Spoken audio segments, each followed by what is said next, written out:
Church Boulder over the years, where we've experienced multiple deaths of dear members in quick succession. Do you know what I mean? Times when loss has felt overwhelming here in this community. I know that sometimes this happens. Deaths can be clustered, and we have to live into a kind of complicated grief when that happens. We remember these beloved folk who've been next to us in the pews and who've shared a laugh with us at coffee hour, and we grieve when they are gone. This has been the case at Montview Boulevard Presbyterian Church, where I am the pastor for congregational care and older adults this summer. We have experienced a lot of loss in our community. Some of our saints have died, longtime members of the church have passed away, and not only that, some of our younger folk too. Seasons like this remind us not only of the public deaths that we learn about through church communications, but of the loss we experience less publicly as well. I'm guessing that some of you are grieving deaths, not only of people, but loss in other ways too. Boy, there's nothing like starting off on a light note when you're a visitor. It's true, I am diving right into the hard stuff this morning, but don't worry, there is hope here. Just hang with me. You see, grief, my friends, is no joke. Many of you, if not most of you, know this. You have lived loss and remained to grieve. Loss is profound. We lose loved ones to death, to estrangement, to impossible circumstances. In times of financial instability, we may lose life-saving resources like homes or healthcare. Through the process of aging, we may lose our mobility or our cognitive abilities, and we may also lose our visibility within our social circles. In periods of transition, we may lose our status or our identities. The list, it goes on. But what's real is that few of us escape the suffering that comes with loss. And it hurts, doesn't it? Each death reminds us of the fragility of life, our tenuous circumstances, and our ultimate own mortality. And it also brings forth grief from past losses we've endured. So I want us to take a moment to pause, to consider loss, but also to receive God's response. We'll look at Psalm 23, and I have to admit, preaching on Psalm 23 is a bit risky. I mean, if I took a show of hands, I wonder how many of you would raise them to show that you love this psalm. You find comfort in its powerful message. Or how many of you recoil when you hear it because it is used so frequently in times of grief, or it simply reminds you of painful sadness that is hard to let go of. It's true. Psalm 23 is frequently used at the bedside of the dying and in memorial services. Indeed, because for many, it is a profound source of comfort. So for those of you who don't like it, who find it only painful, I hope you will indulge me this morning as we walk through this familiar passage to find new meaning in it for today. I'd like to tell you about my best friend from high school. Her name was Heather. Heather and I became fast friends our junior year. And that was after my family moved to Colorado from the East Coast. After high school graduation, we went to different colleges on different coasts, but we stayed connected through those years. Following our college graduations, we both moved back to Colorado. I landed here in Boulder, and she went back to Colorado Springs. We saw each other when we could, but we enjoyed frequent, long phone calls.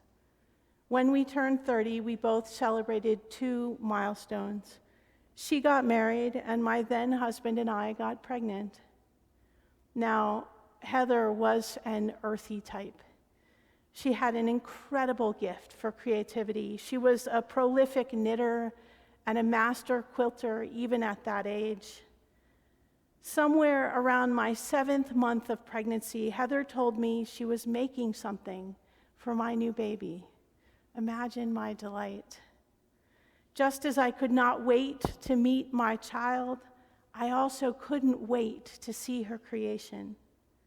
And then, only a few weeks after my son Jan was born, before I had the chance to introduce her to my child, I got a call from a classmate saying that Heather had died in her sleep. My grief in an already complicated postpartum season was profound, and I never found out what she was making for my son. Psalm 23 as a source of comfort is a companion to the psalm that comes before it. In Psalm 22, we hear the cry of the psalmist that is later echoed by Jesus on the cross. My God, why have you forsaken me? This, like the other psalms of lament in the Bible, teaches us that we can cry out to God in anguish. We can offer our suffering as an honest prayer, acknowledging that in grief or even in faith, we can sometimes feel the absence of God. Yet, when we don't have answers and are in pain, through a prayer of lamentation, we can remain in relationship with a God who hears our cry. It is no surprise that the psalmist's deep lament in Psalm 22 is followed by a prayer of comfort that is a reminder of God's presence, leading, knowing, and accompanying us even through our darkest valleys. In Psalm 23, like the sheep, we are led and protected by the shepherd. We are reassured that we too can be led beside still waters and into green pastures. Indeed, through God, we can be restored. That is simple enough, yes? We call out to God and God comforts, but what about when grief is unfinished? And I believe that in some ways it always is. When things are left undone, unspoken, unrealized, we feel like we are walking through the dark valleys of despair, and this idyllic view of comfort may be too hard to imagine. But this is the promise of Psalm 23, that God will not take away the dark valleys, those valleys made darker even with the specter of the undone. No, God will not take the darkness away, but will be present with us in it. God will not take the darkness away, but will be present with us in it. In our gospel reading from John, Jesus too promises us love. When the Jews gathered around Jesus and asked Jesus to tell them plainly who he is, this is not unlike the questions we ask in grief. Why? Why is this happening, and where are you now? They seem like simple questions, but there are no simple answers. Only this message to be interpreted.